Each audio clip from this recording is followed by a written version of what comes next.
The Agenda with Steve Paikin is made possible through generous philanthropic contributions from viewers like you. Thank you for supporting TVO's journalism. It was slightly more than a year ago, Canadians lost access to news on Facebook and Instagram. Tonight, we look at what impact that's had on the country. Then, Canadian soccer star Atiba Hutchinson joins us to discuss his new memoir about the beautiful game. That's ahead on The Agenda.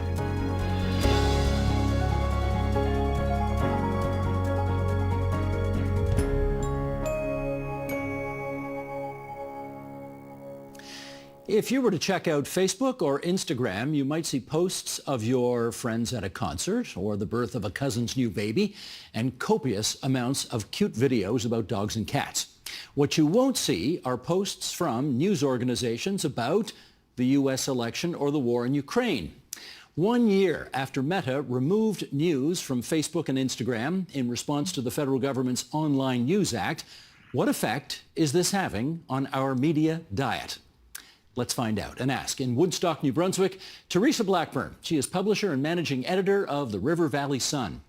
In the nation's capital, Angus Bridgman, director of the Media Ecosystem Observatory and an assistant professor of research at the Max Bell School of Public Policy at McGill University. And Dwayne Winsek. He is professor at the School of Journalism and Communication at Carleton University and director of the Global Media and Internet Concentration Project. And here in Ontario's capital city, Tlaib Noor Mohammed, who is Parliamentary Secretary to the Minister of Canadian Heritage and the Member of Parliament for Vancouver-Granville. And I am delighted to welcome you four to our program tonight. And I want to start by not assuming that everybody watching or listening to this knows all about this. I think we need a bit of background before we start. So let's go back to basics here. Tlaib Noor Mohammed, I'd like you to start by just telling us about Bill C-18, the Online News Act, and what you see its mission as. Yeah, thanks, Steve.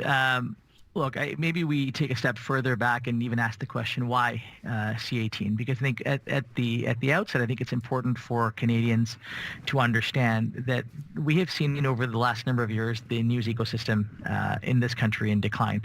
And one of the things that is really important in a strong, vibrant democracy is to make sure that there is a strong base for journalism. There's a strong news environment. And so what C-18 sought to do is to make sure that we leveled the playing field for journalism. Why did we need to do that? If you look at what has happened over the last number of years, and particularly the way in which big tech, particularly Google and Meta on its platforms, were taking up all of the oxygen in the room and dictating the terms by which Canadians interacted with news. And what that meant, it was very important to make sure that they would be paying into the system that ensured a vibrant news ecosystem in this country, which Google, as you know, has done as a result of this bill, and has now decided they're going to be part of a solution, putting in $100 million a year indexed to inflation into supporting news in this country. And so I think this is the why. And that is really the what as well, and making sure that there is a healthy ecosystem for news in this country, making sure that we continue to support as much as we can. Okay, let me jump in there. I gotcha. That's good background. Let me go to Dwayne Winsek now. Google responded one way. Meta responded a very different way. They opted for a news ban. Explain to us how that rolled out. Well, Facebook or Meta has decided to play hardball with governments around the world that have decided to embark on platform regulation. They did this in Australia. They threatened to withhold the news, and they did for a short period of time. And that forced the government to make some changes to the Australian News Media Bargaining Code, which came into effect in 2021. When it came Canada's turn to developing the Online News Act, Meta rolled out the same playbook and threatened to bar the distribution and sharing of news.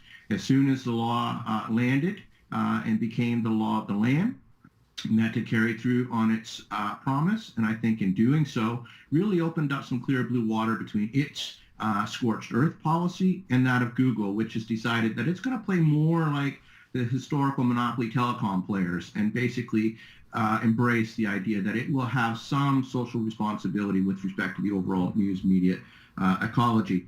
So we're going to have to see, we already are seeing from the report that one of our guests has put out, the effects of that ban. And I mean, this, I think, really underscores why we had the bill to begin with, which is these companies have, as Talib said, the ability to dictate the terms for news distribution and sharing in this country. And when a company like Meta can just withdraw its services, Instagram and Facebook, from their role that they've cultivated for a long time in news distribution and sharing, I think we can see why we need strong countervailing measures to have them meet the public obligations that match the revenue they take home from this country and their importance in news distribution and sharing. Well, let's show everybody what that looks like. I suspect people have seen this on their laptop screens or their desktop screens. Sheldon, if you want to bring that up, there's something off the CTV News site. If you try to go to CTV News, you will see that there is a Canadian news ban message that comes up, and let's do the next one as well. Maybe you go to CP24 and you're going to get the same kind of message. Sorry, Canadian news ban in place, and I think the technical term is SOL. Okay, Teresa Blackburn, let's bring you in at this point. This ban has obviously had an impact on you personally. Describe what it's meant for you and your business. It's been terrible. We basically maybe got between $4,000 and $6,000 a year from doing live events and sometimes advertising through Facebook. But we were a free paper. We set out as a free model. We started with no, government funding. We started with no investors. It was just basically myself and a reporter going door to door with a piece of paper saying, do you trust what we're going to do? And we started that. And we used Facebook because it was free. We also used Facebook because there was some controls there. That was our only online presence for a number of years. And then, the government starts with the C-18. You hear the rhetoric back and forth, and we're like, okay, we better get a website started. So we started that process, but that was a costly process for us, for a paper that we're already giving away and trying to make sure that people can access. So that was a huge cost for us, but it was also the removal of all of our archive. We can't even access it. So everything we put into that page over 4 years is gone. I live 12 minutes from Holton, Maine. And if I have to get something in the archive back, or we want background information, if we can't find it on our computer, or the pictures aren't there anymore. I mean, we have a multitude of people working for us, freelancing. I have to travel across the border to access my archive from those 4 years. That's insane to me. Well, let me ask you this. Who do you think who's the villain in this story? I think it's, first off, Facebook has taken so much from us, and they can't be community players. They say that they care. They don't care. They're willing to take all of the money, but they're not willing to help us inform the public. And the government, to me, way too little, way too late. And I'm sorry to the gentleman from the Ministry of Heritage Office, but we're talking about 450 news outlets that have died on this watch since 2008. And we just start getting things rolling, and COVID, I know COVID threw a big wrench into this, but this should have been started long ago. We have a cart, that's being put before the horse, in terms of the horse has already left the barn. So I don't know how we can get this back. All right, I'll get a comment from Talib in just a second, but I want to hear from Angus Bridgman first. In your view, who's the villain in this story?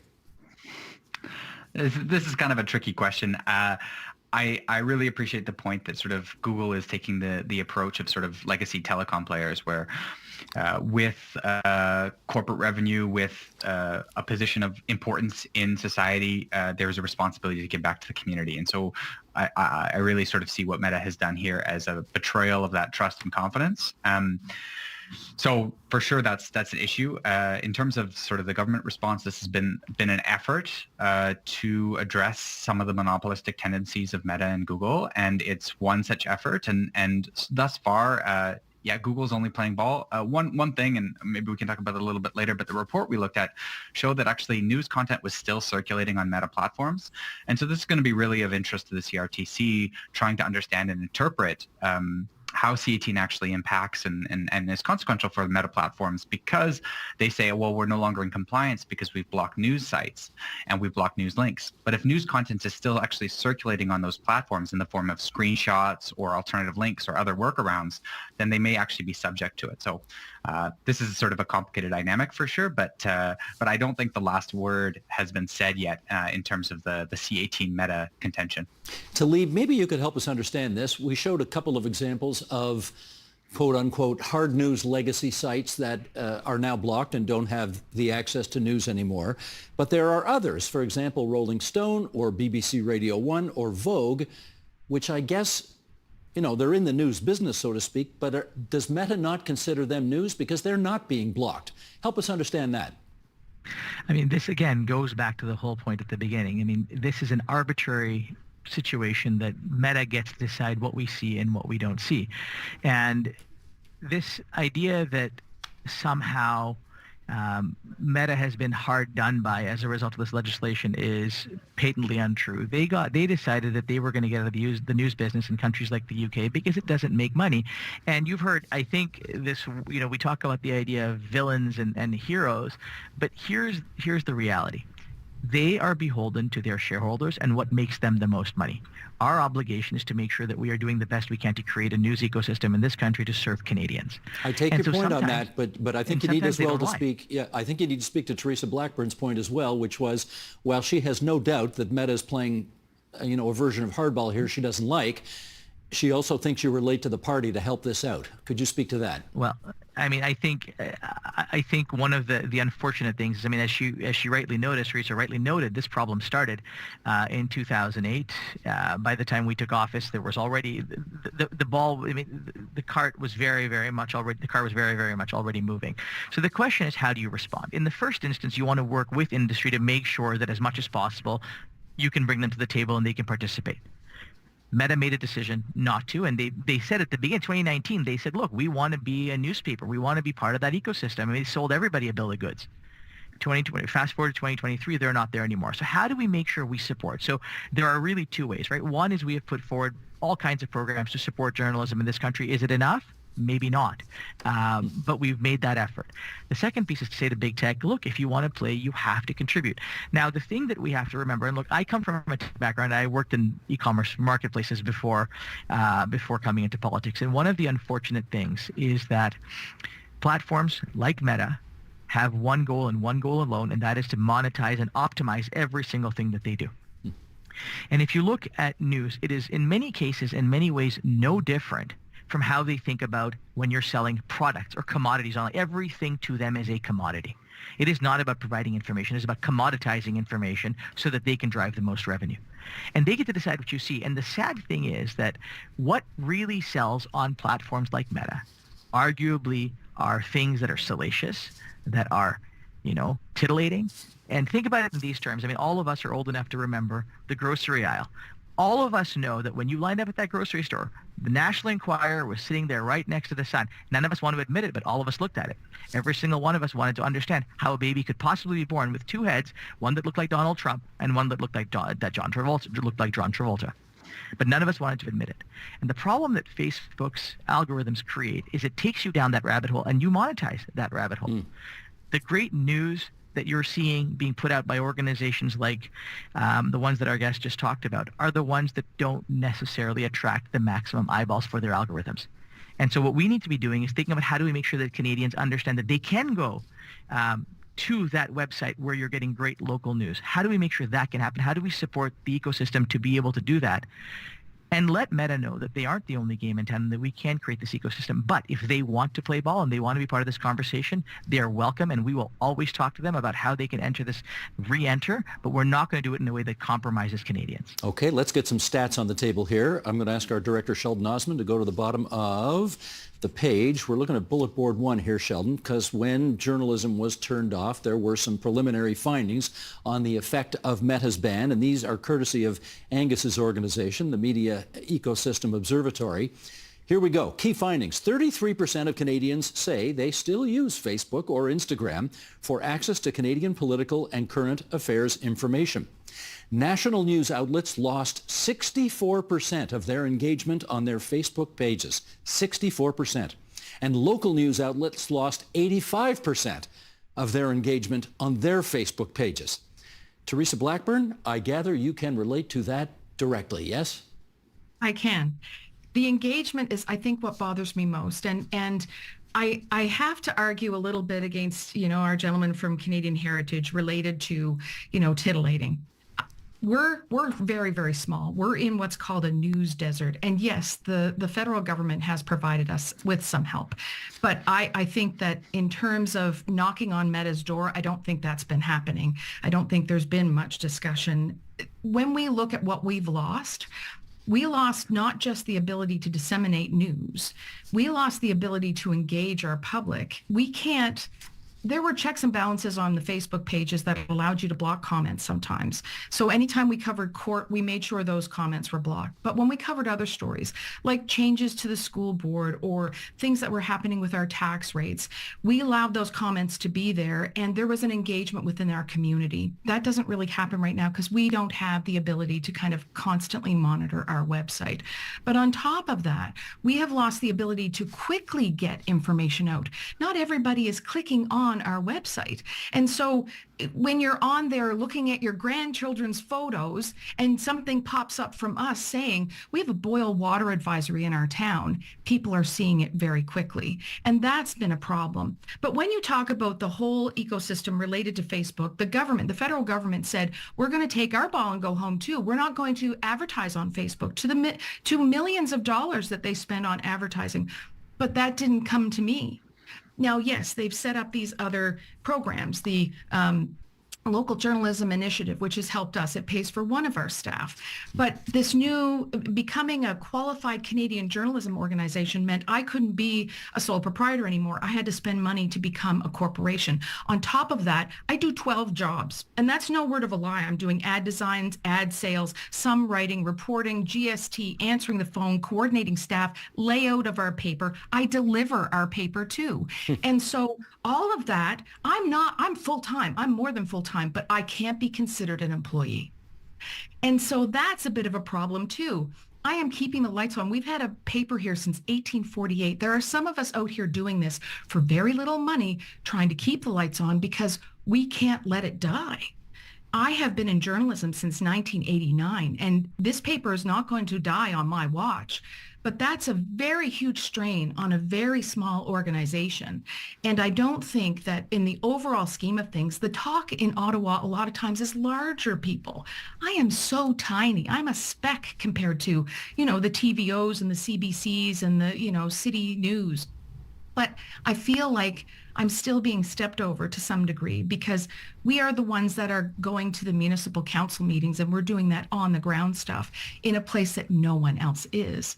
And I think there needs to be a little more, a little more help in that department. Dwayne Winsek, you've heard that clarion call from Teresa. You've also seen the numbers that Angus's organization just posted up. Characterize the present circumstances we're all dealing with now as a result of all that. I think Teresa gives us, a very good on-the-ground account of what she's doing in Woodstock, New Brunswick. If we kind of zoom out a little further and take a broader national view and one that's also longer historically, I think we need to trace the roots back of these problems for quite some time, going back to the mid-2000s. Actually, that's when we really see the decline of news media in this country. Revenues begin to fall off then, and we do get, as Teresa points out, 400 newspapers and other news outlets shut down since 2008. But I also think we have to kind of step back a little bit here too. Many of those newspapers were community newspapers, which had very, very tiny news holes. And they were primarily, and I risk a little bit sounding disparaging here, but primarily many of these community newspapers were basically advertising delivery vehicles. And when things like Publisac in Quebec were shut down, well, they were no longer coupled with flyers and advertising. And their loss, to my mind, we need to bear in mind two things. One, they were no great bastions of original investigative news production, and we should be careful about shedding a tear for those that were primarily in the flyer distribution business. And this process starts a long time before Google and Meta swoop in and consolidate their grip on online advertising. They have definitely magnified the woes and closed off the escape hatches from what is truly a crisis of journalism. But I worry that we risk pinning all of the blame on two entities that deserve their fair share of blame and deserve to be strongly regulated in the public interest in this country. But when we focus too narrowly, we miss bigger picture issues and a confluence of unfortunate events that have really crippled news in this country. So I would like to see a more whole of problem approach as opposed to trying to pin all the blame just on Meta and Google. I do think one of the things that Teresa's really highlighted nicely in her earlier comments was this idea of platform dependence and the idea that, relying on platforms for access to your audience, for distribution and sharing of news, and, as she says, for advertising and archives. The idea that she would lose access to her archives is just an extraordinary demonstration of the power. And this is why I think we need to think about things like the Online News Act. In my ideal world, it would have been a much broader piece of legislation that wasn't primarily directed only at distributing revenue from platforms to news media organizations. It would have looked at these problems of control, market dominance, weak privacy and data protection rules, and this problem of platform dependency that is causing people like Teresa and her news outlet so much trouble. Okay, in which case, Angus, those were your numbers we put up there just a moment ago. Maybe you could tell us, as you survey the country and what different organizations like Teresa's are doing to try to stay afloat, give us some ideas. How are people trying to keep their heads above water in this game now?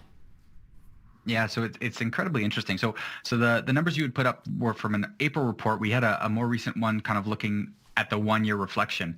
And one of the really interesting things that we found in that report is that, yes, engagement and viewership on Meta platforms tanked to the tune of about 90% across sort of all outlets a year later. But what that actually represented across the information ecosystem was roughly a drop of about 45% on all engagement across sort of the social media footprint. And we found about 200 outlets had gone dark on social media completely. So like they only had a website or they only had a paper delivery and there was no sort of socially connected element, which helps, as sort of Teresa highlighted, in sort of like quick sharing of news, quick access, these sorts of things. So, absolutely here kind of that platform dependency. One of the remarkable things about the 1-year reflection report is the inflexibility of various actors to this decision. And there's a few roots of that, but ultimately I think what sort of occurred is that there was this sense that Canada would be a repeat of Australia. So Meta would posture, the government would posture, and then eventually this wouldn't actually occur. And so news outlets, for example, didn't make archives. Or in the week, the Meta announced that the ban would be taking place. And I didn't see a single time, and we really looked, where news outlets went, hey, we're actually going to be turning dark on this platform in a week. Follow us on these other platforms, subscribe to our newsletter, get some other access. And the reason that didn't occur is that there was this real sense that, oh, this isn't going to actually happen, right? Like this is just some posturing. And so there was a remarkable inflexibility of news outlets, and we've seen that even a year on. There hasn't been sort of an investment in other social platforms or a reinvestment in sort of trying to build that really strong one-on-one relationship between the news outlet and their consumers. Instead, there's this kind of continued reliance on the mediated relationship or using some other platform's infrastructure to spread. And sort of particularly for the small outlets, that makes a lot of sense when you don't have resources to do a lot of the logistics and the management of that. But for the larger outlets, that's troubling. And the other thing I just want to flag is that Canadians have actually been very inflexible as well. And Canadians have continued to use Meta platforms and essentially continue to say, hey, I still get my news from this platform. When we first saw that, we thought, what are you talking about? You continue to get news.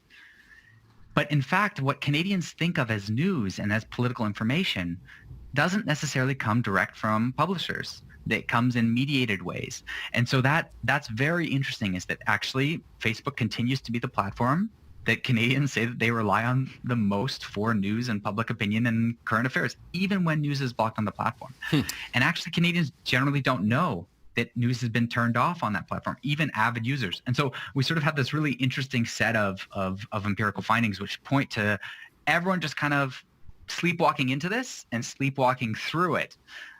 When in fact the consequences are quite large. All right, let me go to Talib Noor Mohammed on this then. Given everything you've heard so far, a year later, how well do you think the act is working? Well, I think there are a couple of elements that have worked extremely well. The first is the fact that you do have Google that has come to the table and said, we're going to put $100 million a year into the news ecosystem in this country. I think that is a signal that there is an opportunity. And that Google isn't doing this to be altruistic. I think they understand that there is an opportunity. There's a business opportunity. Nothing that these platforms do is driven by anything but that.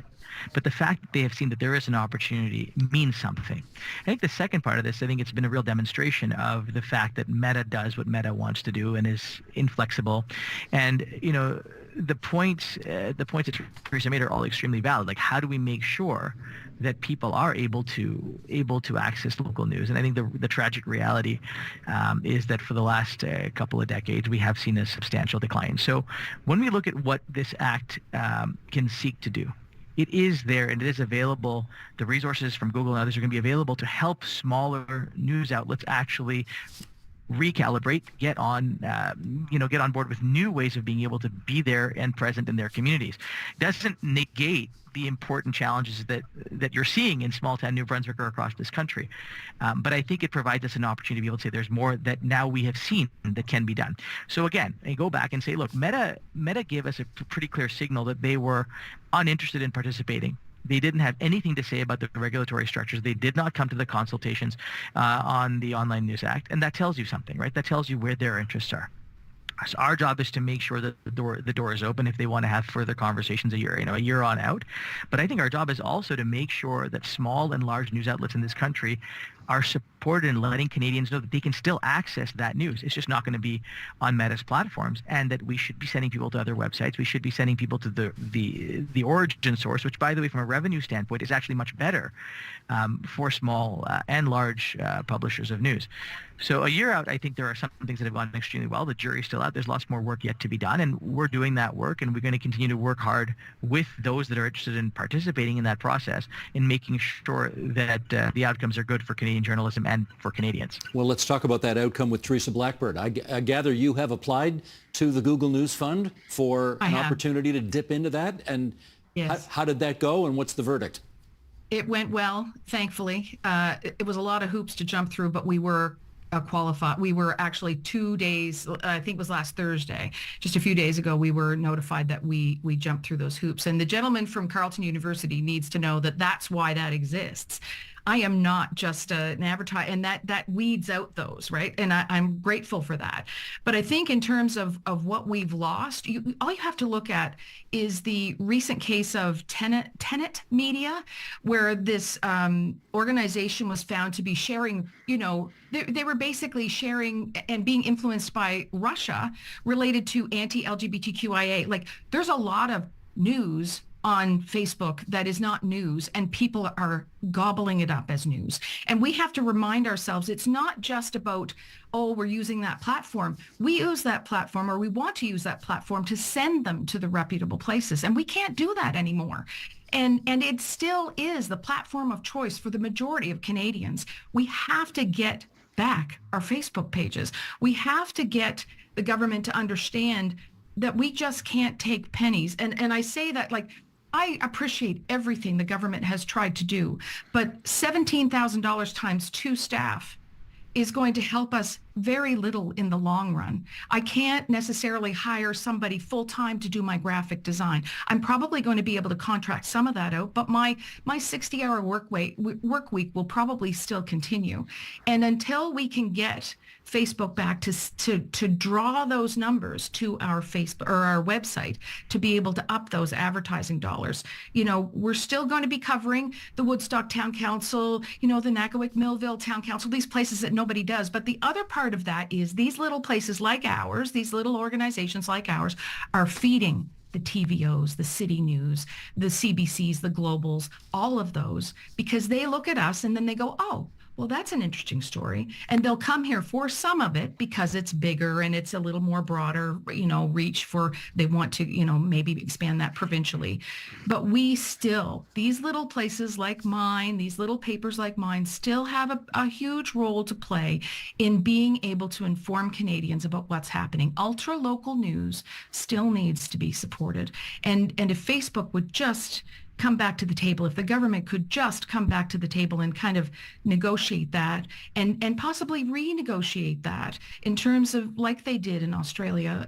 I mean, there's not a lot that I want, but one of the things is to have my Facebook page back, to have that engagement, to have that reach. Well, maybe Talib could help us on that. You clearly, whatever you did with Google worked. They came back to the table. They ponied up some money, not as much as you wanted, but something. Why didn't that approach work with Facebook? Well, Steve, let's take a step back and talk about the Google deal for a second, because it is actually the single largest deal that Google has done in any country, and the provisions in that will guarantee that Canada will always get the best possible deal. So if another jurisdiction negotiates a better deal, Canada has most favored nation status on that, and we would be able to come back and renegotiate our deal. So I think that's really important to know. In terms of Facebook, look, the door is open. The minister has said she is ready and willing to talk to Meta at any time. I'm willing to talk to Meta. Our government is prepared to talk to Meta whenever they want to have a conversation. Do they want to talk to you? They have. I mean, that's a question for them. But what I will tell you is this: we are not going to sit there and let them run roughshod over the ecosystem as they already have. We're there to make a fair deal for Canadians, a fair deal that allows Teresa's and others' papers to have what they need, but for Canadians to get what they need for the long term, to make sure it is sustainable. Okay. And that is something that Meta needs to understand. I think we all understand the issue a whole lot better now. And I've got to say, Teresa Blackburn, you're my new hero. You are chief cook and bottle washer and getting it, as the Premier of Ontario would say, getting it done. So thank you, and you keep on keeping on. That's Teresa Blackburn from the River Valley Sun, Angus Bridgman from McGill University, Dwayne Winsek from the University of, from Carleton University, and Talib Noor Mohammed, the Parliamentary Secretary to the Minister of Canadian Heritage. Thanks to all of you for coming on TVO tonight. Thank you. My pleasure. Thank you for having us.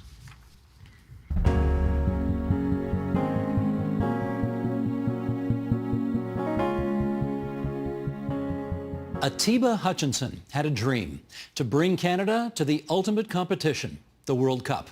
And in his new memoir, The Beautiful Dream, he chronicles the rise of the beautiful game in this country, as well as the ups and downs of becoming one of Canada's top athletes. And Atiba Hutchinson joins us now for more. Great to meet you. Thank you. Lovely to have you in that chair. Let's start with a real simple question off the top. Why soccer? My family, my parents are from the Caribbean, Trinidad and Tobago, and that's the biggest sport over there. So they came over to Canada, and when the kids were born, my brother and they put us into football, and I loved it. I loved it from the first moment I started playing. But you're born and raised in Brampton, and Canadian kids play hockey. So Yeah. at least that's my bias. Yeah. So did you ever fool around with hockey? Just on the streets. I never put the two together, with the skating and handling a puck and all of that. I couldn't do that. So, just for fun on the streets. See, I don't get that. I don't know how you can play an entire game only using your feet and not using your hands. Because I play hockey. But somehow you've figured out that you're better with just the feet. Just the feet. That's it. Got it. Your dad played an integral role in your early years of playing. He influenced you to switch positions to midfield. He coached you until you were 14 years old. What effect do you think that very hands-on approach, what effect did that have on your personal relationship with your dad? It was great for us. You build a special bond that way. With me knowing how much he supported me, throughout my whole days of playing football. We'd take long drives, and he was always there to make sure, I got to where I needed to get to for these games and training sessions. And you build special, you build a special relationship in those times that are spent in the car on those long drives, and that one-on-one time on the pitch. So it was great for our relationship. That sounds wonderful, but are there times when you just want dad to be dad and not to be coach? Yes, there are times you just want just to have him there and just watch you play and not really, be in your ears and telling you to do this and to do that. But yeah, I think overall it was great for us to have that that special connection. How do you say, back off, Dad? I've heard enough coaching right now. Just be quiet and be my dad. Yeah. Do you say that? There's times, of course. There's times where you're just like, I don't want to hear it anymore. Like, just let me just focus and do my thing. And the older I got, the more I thought, I knew what I was doing, so I didn't need to hear him in the back of my head. So yeah, just like that. As you got older, did you realize you were becoming one of the best soccer/football players in the world?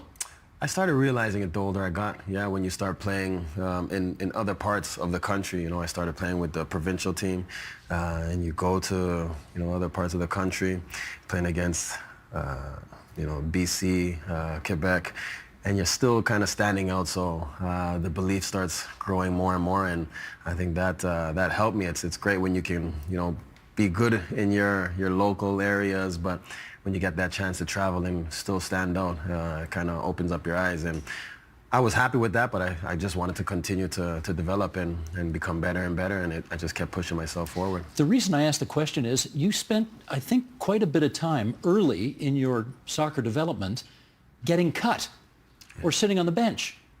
And I wonder, there must have been moments when you thought to yourself, why am I still doing this? Why am I subjecting myself to this humiliation of thinking I'm good and yet I'm still getting cut? Yeah. Definitely hard moments when you feel like you belong in that team, and it's never easy being told that you can't play on the team and you're not good enough. It really hurt me. But so why not quit? I had strong support behind me, and I just continued to believe in myself. I trusted my abilities, and as I said, my family they'd never let me get into that position where I would just give it up. So yeah, you basically have to just keep working, never give up, and just stay consistent, and just be focused on what you want to do. When you started to get better and you started to dream about being professional, it was always Europe, right? You wanted to play in Europe. How come? Well, I watched a lot of football growing up. I watched, the Premier League almost every weekend, and that was football for me. It was Europe. You didn't get to see much of any football in North America. There was no teams in Canada, definitely at the time. I did have, one or two trials in the MLS at the time. And I would have taken that, obviously. To sign a professional contract would have been great, but I really had my mind set on getting my foot in the door in Europe, and luckily that happened. Who'd you really want to play for? Well, my favorite team was Manchester United. Okay. Yeah. I had a player that was from Trinidad and Tobago, where I'm originally from, obviously, and I just watched him a lot, and he really inspired me, and I always felt that that was the best team in the world, and I just always had dreams of maybe one day playing there. What's his name? That was Dwight York. Dwight York. Yeah. And how disappointed are you that you never got to play for that team? I'm not too disappointed. I think in the end it was a great pathway that I had. That's a huge club. I was lucky enough to get the chance to play against them 2 times, so that was a special moment in my career that I'll never forget. To play in that stadium, one of the biggest and best stadiums in the world, with the atmosphere and everything there, and in a Champions League game, it was huge for me. So yeah. Did you get a chance to talk to him? He wasn't playing there at the time. Yeah, I was a lot younger when I was watching him, and when we played, he was already retired at the time. Yeah. Gotcha. Well, speaking of retired, do I remember this correctly? 3 knee surgeries over 18 months before you're the age of 30. Mm-hmm. That's a lot to come back from. Why did you keep trying to come back? Well, I was still young, and obviously still loved the game, and I didn't want to, I had no thoughts of giving up after that.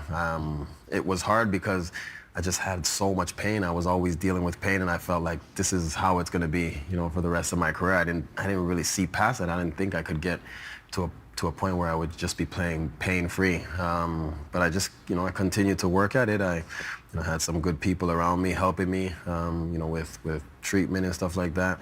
And I found a way to get past that, and obviously that helped me a lot. But yeah, a lot of difficult moments when you're going through injuries like that, and you're back on the operating table, and you know that the recovery is going to be that much longer again, because when you have operations in such a short amount of time, it prolongs the recovery. So yeah, I found a way, and it kind of builds a real character. When you have knee surgery, how long can't you play for? It all depends on what type of operation it is that you're doing. Mine was a meniscus tear, so normally it should be a quick recovery, but I didn't do the right things at the time, so kind of rushed it back, and I didn't do the right rehab right away after the surgery. So that was the biggest mistake to start with, and I learned as I went along, and I got some other operations after that with my ankle, but that helped me after knowing what I had gone through with the knee. So I think the biggest lesson with that is just kind of listen to your body and get into it when you're ready again at the right time, and don't rush things. Don't feel pressure to get back when you're not ready. How boring is rehab? Boy, it's extremely boring. Very boring. You're going into the club, and the guys are always asking you, when are you ready? When are you ready? You're not even close to ready, and you're just seeing them training, and you just miss being out there and being with the guys and having the training. So it's boring. How many operations all over the body? I've had 4. I've had 3 on the knee, and then 1 ankle operation. How do you feel now?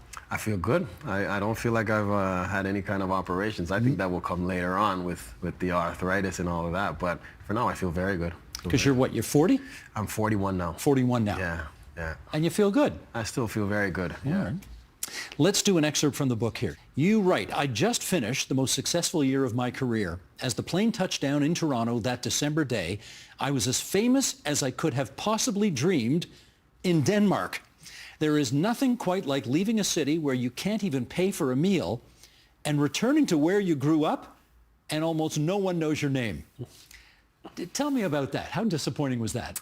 Yeah, I think for not just myself, but a lot of guys that had been playing in Canada, playing for Canada, and maybe playing in other parts of the world, in Europe, and you get that recognition in those clubs and countries that you're playing with, but you come to Canada and you're never ever noticed, and nobody really follows the sport here, and you're representing your country and still not getting that recognition that you would have liked to have. So yeah, it's kind of hard. I mean, not hard, but kind of plays in your head, and you hope at some point it would change. And I think that's what we started seeing, towards the end of my playing days with the national team. That interest, and seeing more and more fans supporting the country, putting on the jerseys and really, getting behind us. In the end, I think it turned out in the right way. I love the whole journey and how it started with not having the support in Canada and to what it's come to right now. It's been amazing. I don't mean to harp on this, but if you'd gone into hockey, you'd be a household name everywhere. That's right. Well, okay, think about it for next time around. Next time. So your relationship to fame, clearly in Denmark, where you played, you're a big name, everybody knew who you were. You come back to Canada, not so much. Did you want to be famous in Canada?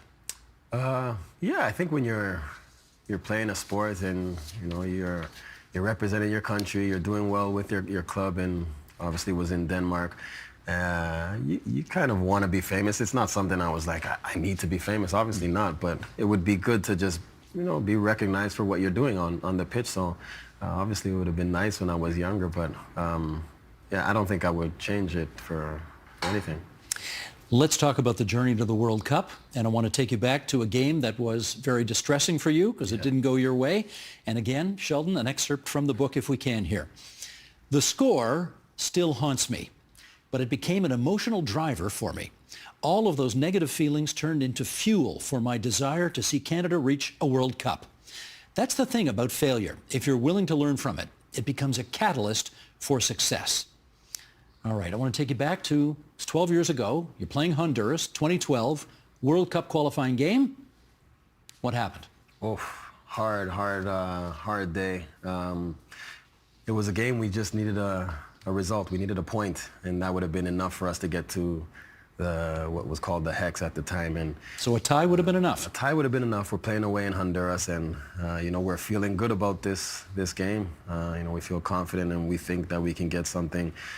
And we didn't show up in this game, and They got their early goal, and it just continued from there. We dropped our heads and we couldn't really get back into the game, and we ended up losing 8-1 that game. And for me and a lot of the guys on the team, obviously, was one of the toughest moments for us in representing the national team in our career. So yeah, very, very difficult time to deal with.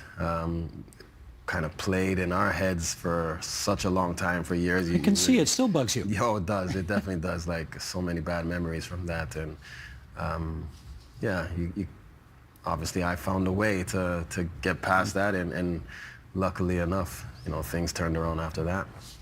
There was another game in which you played, in which you thought you had scored a goal that was going to tie you with your opponent, and for whatever reason, the referee made a call and disallowed the goal. And you were pretty sure that you were in the right and the referee was in the wrong. And this was another big, was this the CONCACAF game? This was a Gold Cup game. Gold Cup game, okay. Against the U.S. And what do you think really happened in that game? I felt we just weren't supposed to get through to the next round. They kind of just maybe had a plan of not having us. Who's they? Get through. Maybe the officiating. It was a game against the U.S. and yeah, in this game we were playing really well. I think we were playing very good throughout the tournament as well. It was probably some of the best football we had been playing in any one of these Gold Cup tournaments. They're a tournament that you play every 2 years, and this was, for us, probably our best football since I had been with the team. Where was the game? We had played that game in, I believe it was Chicago. Okay. Yeah, and you think the fix was in? I think so. Like, it was supposed to be a goal. Like, we can clearly see what happened. It's not like the vision of the referee was blocked. And yeah, the ball fell on my foot from the defender on the other team who had headed it back to me, and that's not an offside goal. And wow, we all took that very hard, and just felt like we had been robbed in that game. Have you forgiven the official for that call yet? I can't. Yeah, I mean, that's one of the most disappointing moments for me. Like, we were all furious on the pitch that day. Let me do a bit of a comparison with you now, Atiba, between men's soccer and women's soccer, because much of this book is you describing how you, with every fiber of what you had, tried to build up the men's game and make soccer sort of as popular as any other sport in the country. But the women's game was already there, wasn't it? I mean, they were having a lot of success at the international level well before the men were. Fair to say? Oh, for sure. For a very long time, they had done very well. Gone to some major tournaments and really, performed well and put Canada on the map for football. So they've done very well for a long time, and obviously we wanted that as men too, to... Well, that was my next question. Were you jealous of the success they were having? Not jealous. I think we were all happy, but obviously as players, you kind of want the same thing. We're definitely supporting them throughout the whole way, but you want that feeling and want to have that support from everybody as well, just the same. So they kind of set the standards for football in the country, and I think finally, the men have followed suit. Sheldon, should we bring these images up now? Have we got these? Let's bring these pictures up. And Atiba, you can look at the monitor up there. Yeah.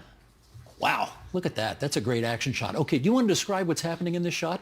This is a volley that I had on top of the box. This is in the World Cup. I think that's my first shot I've ever taken in a World Cup, and when that ball was coming to me, I was just licking my lips. I thought this was a goal, and I didn't connect with it as clean as I would have liked.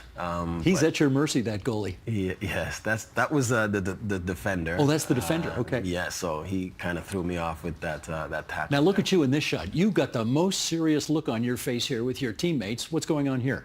I don't even know which game this is, to be honest. I think it's maybe just after we lost. I think that's after This was a World Cup game, and you look very unhappy. Yes. This was our last game, and we didn't get a result in that game either. We were really pushing for it. We wanted something to happen, so just a bit disappointed not to get anything in a tournament that we all felt we performed very well in, and just kind of fell short in getting any points on the board. Okay, having said that, 2022 FIFA World Cup, it's in Qatar. You finally make it. Team Canada is there after 2 decades of sort of knocking on the door and not getting there. Satisfying?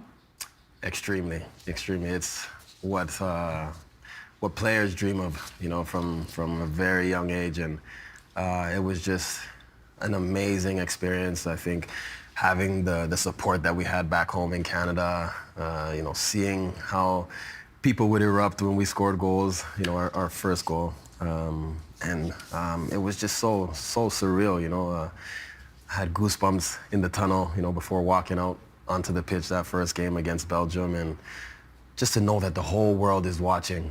You know, you play on the world stage, it's just, it's so hard to explain the feeling that you really have in these games, and those moments. It went by like in a blink of an eye. So does it overwhelm you, those moments?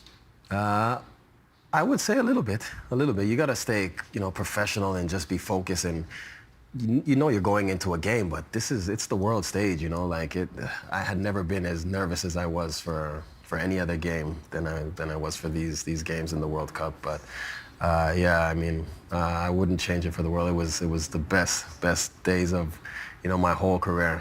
Just having the chance to play in a World Cup right at the end of my career. It is the biggest event in the world. Like, it's bigger than the Olympics, right? It's big. I think so, yeah. It is big. It is.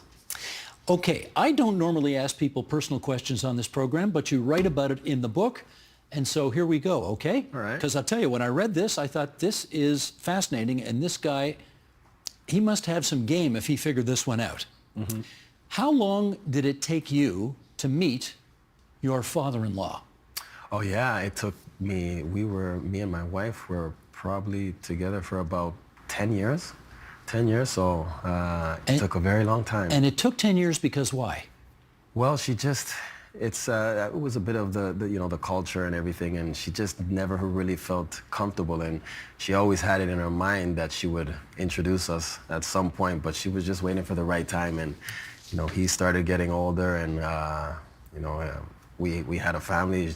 He obviously knows that we've got kids and stuff like that, and earlier on, he just didn't really want to know much about it, and at some point, he was just like, "I'm ready to meet, you know." Okay, you're sugarcoating all this here because he didn't want to meet you because you are not from the same background as his daughter was. Yes. She was. Right. What's her background? She's Persian. She's Persian. Yeah.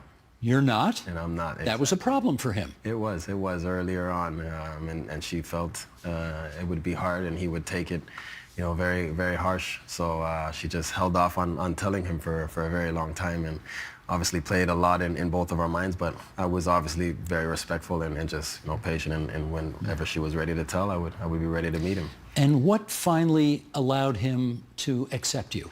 He was just ready. Something in his mind told him, like, it's time to, you know, to meet the man that is with my wife. He had heard a lot of stories of you know, who I was from friends that were close to him, and they had told him, you gotta meet him at some point. And yeah, one day he just picked up the phone, called you know, his daughter, and said, I want to meet him. And so yeah, and it was great. Ever since, we've been very, very tight. So. And he's got 4 grandchildren. He's got 4 grandchildren. From you, anyway. That's right. Yeah. And how? Well, 5 is his son as well. Okay. How does he do with your kids?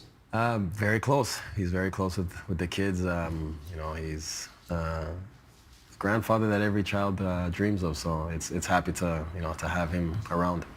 We should come full circle now and finish up on soccer. And I guess I want to get a sense from you about where you think the men's game in this country is now.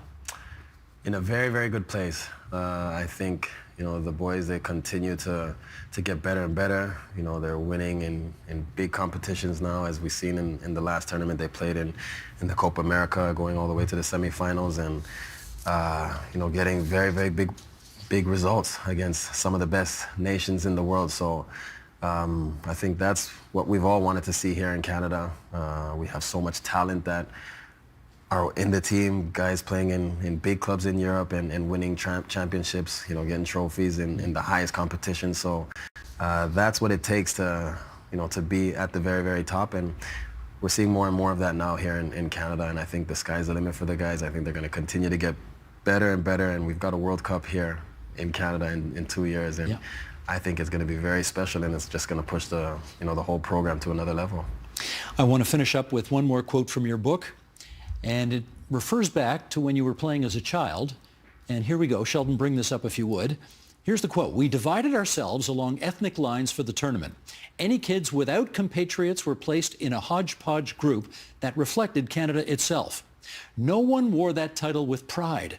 We didn't dream of wearing red and white, representing our nation against the world." Okay, looking back at those days through the lens of a 41-year-old who's had the kind of career you have had, what would you tell that kid? Represent your country. Represent the country you're living in. It's a great country. The country has given so much, to us, to me, and just be very proud because it's a great country. And go out there and put those colors on. The red and white colors are very powerful. It's a great country, and obviously now we're seeing a lot more people wanting to represent. Who's that little Canada. kid? Yeah, that's me. How old are you there? I think I was 8 years old then. 8 years old. Yeah. Could you have imagined at that age that you would be on the biggest stages for soccer in the entire world representing Canada? Definitely not. No, I was just a young boy at the time, just enjoying myself, playing as much football as I could, but never had pictures of me playing at the highest levels in world football. Well, congratulations. You've had a hell of a run. Thank you very much. Any of your kids playing? They all play. They all play. Yeah. Can they skate yet? They've never been on the ice, no. Atiba, we got to talk. Yeah. We got to talk. The name of the book is called The Beautiful Dream. Of course, it's about the beautiful game. It's a memoir by Atiba Hutchinson with Dan Robson. We want to give Dan props. Dan's been a guest on this program in the past, and he's a wonderful 100%. guy, great author. And congratulations. Thank you very much.